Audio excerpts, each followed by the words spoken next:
And hello friends, Miami CO Indiana here. This video by request from one of my viewers named Mr. Young wanted to know how I felt about the home comfort heater after using it for a year. So this heater was purchased before the heating season last year, so it was used all winter last year and has been used so far for the heat source this winter 2021-2022. The time of this video is January 17th, 2022, so about halfway through this winter as well. So anyway, this is a 1500 watt home comfort heater. It is the absolute same model as the Heat4Less 1500 watt heater. They also make these in 750 watt varieties as well. So this is the most powerful one.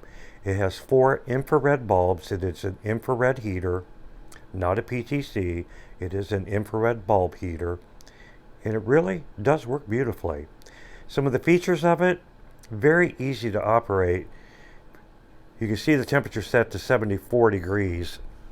I'll get a little closer there, try not to get in the wind. And all there is where the green light is, that's where you turn the unit on and off, and that's temperature up and down. And that's all it has on it, so it's very easy to use. It also comes with a remote that does the same thing. I'm going to grab it here off the table here real quick. Remote, very, very simple as well. You can power the unit on and off and bring the temperature up and down. So this is a no-thrills unit. It doesn't have timer or any other functions like humidifier. It is strictly very easy to operate by turning it on and setting the temperature. Now, even though the temperature is set at 74 degrees and that's where I leave this unit, the thermostat is off a little bit. So to get the temperature in my house about 70 to 72 degrees, 71 is what I target for, I have to keep it at 74 degrees. Not a big deal to me really, but if that bothers you, just note that this thermostat may not be exactly what you get out of the unit. This unit is heating a approximate 850 square foot home that is well insulated. It does beautiful all the way down to about 10 degrees outside.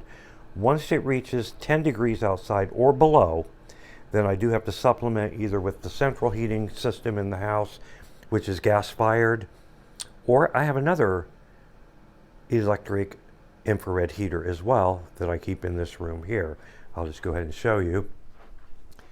Not on now because I don't need it. It's not that cold out. But when I'm in the living room, I use the one that's the bottom one here, a fireplace heater, which is an infrared heater, when it's really, really cold out to supplement the heat. The one you see on top, the Vornado, I actually picked that up at a resale shop very cheaply. I use that only as a fan.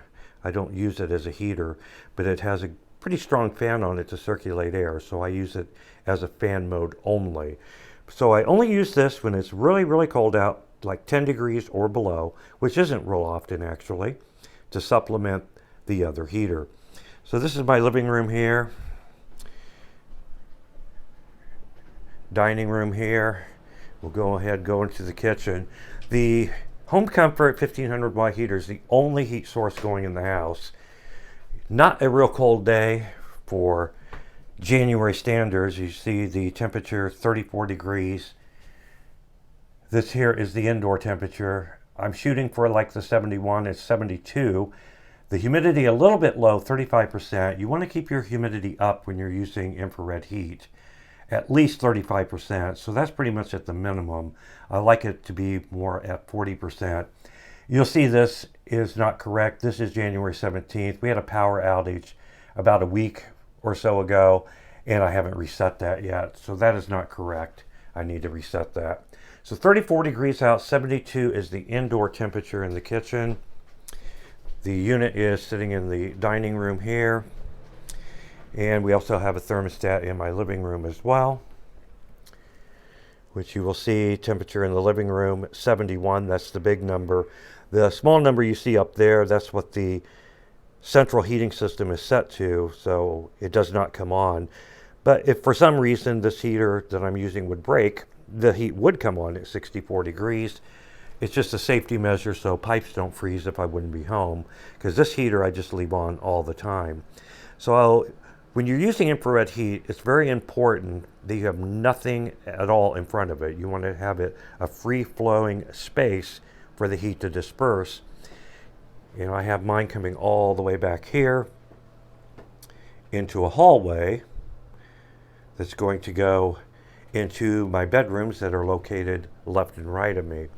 So you want to make sure you don't point it at like furniture or a wall or anything. You want it pointed out in the open where the heat can disperse, because infrared heat is a lot different than most forms of heat. Infrared heat heats objects and water molecules first, and then once they get warm, it releases the heat into the air. So I'm going to tell you, if you're looking for a heater to warm up a room quickly, an infrared heater is the worst choice you can have. It's going to take a long period of time to heat a cold space up to a comfortable heating level that you want by using infrared heat. The beauty of infrared heat, once you maintain the temperature that you want in the room, it will hold it right there. So these units are made just to run. Just turn them on and let them go. In fact, I had to wait a little bit before I started this video. The unit was off because when it's as warm as it is out now in the 30s, this unit will not run continuous. It will cycle on and off and keep that temperature right around that 71 degree mark that I'm going for. So anyhow, just wanted to give that update and tell you that I do believe that the Home Comfort heater is a really good infrared heater. I've had no issues with it at all. It heated all last winter, and it's continuing to heat for the second season this winter. Before I go, I did bring my thermometer out here just to see if we're still getting the same temperatures that we were getting. The wind's blowing on it, I apologize, but this is just going to tell us what the heat output temperature is.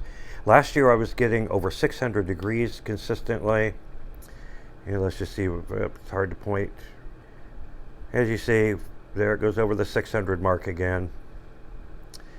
So this is after a full season and a half of use. We're still seeing that the temperature coming out of the unit still over 600 degrees. This thing really is a workhorse. So yes, I do believe it's a really good heater. I used to have an Eden Pure before I had this one. I believe the Eden Pure is also a very good infrared heater, but this one is just as good. So I hope that helps you, Mr. Young, and anyone else watching. This is Miami CO, Indiana. Till next time, I really hope you have a great day. And don't forget to subscribe and like. It really does help me out. So long, everyone.